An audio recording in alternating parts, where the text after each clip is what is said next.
एक जगह विवाह होने को था, अब बेटी वाले ना कम और ना बेटा वाले कम।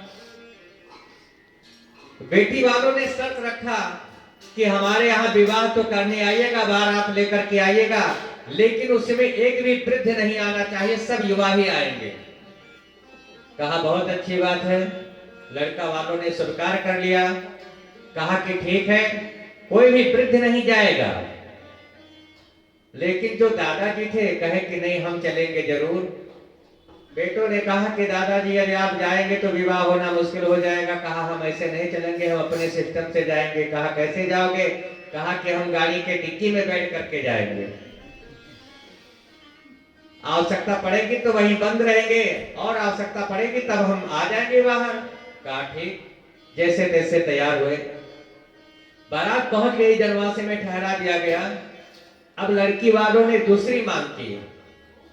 कहा कि ठीक है, बारात तो आ गई, बहुत अच्छी बात है, और शर्त है जो मेरे यहाँ नदियां बह रही हैं इसको आप दूध से भराइए, तब विवाह होगा। अब लड़का वाले परेशान। दूसरी बात, जो युवा वर्ग के हैं इनके अंदर जोश तो है लेकिन होश नहीं हुआ करता है। बोलो जैसे आप। जो युवा होते हैं उनके शरीर में ताकत है, बल है, और जो वृद्ध होते हैं, जो प्रौढ़ होते हैं, उनके अंदर समझदारी है। तो जो ये अपने ताकत से करते हैं कार्य वो अपने समझदारी से कर लेते हैं, लेकिन कहीं कहीं समझदारी भारी पड़ जाती है, ताकत वहां काम नहीं आया करती है। अब तो परेशान हो गए कि बताओ कैसे दूध से नदी भराया जाए। अब कौन याद आया? दादाजी याद आए। पहुंच जाते हैं बारात के बीच में और डिक्की के पास में कान लगाया। दादाजी, लड़की वाले बोले हैं कि जो चारों तरफ नदियां बह रही है उसको दूध से भराओ। कहा कि ठीक है, कोई इसमें घबराने वाली बात क्या है। कहा बताओ कैसे भराएंगे।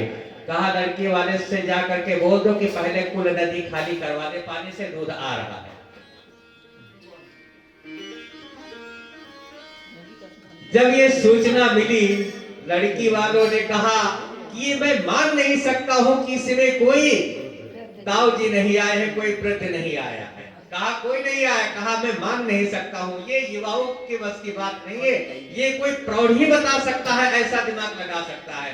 अब चारों तरफ बारात के कोना कोना छान मारे, नहीं मिले ताऊ जी, लेकिन जब डिग्गी खोली गई तो श्रीमान जी प्रकट हो गए।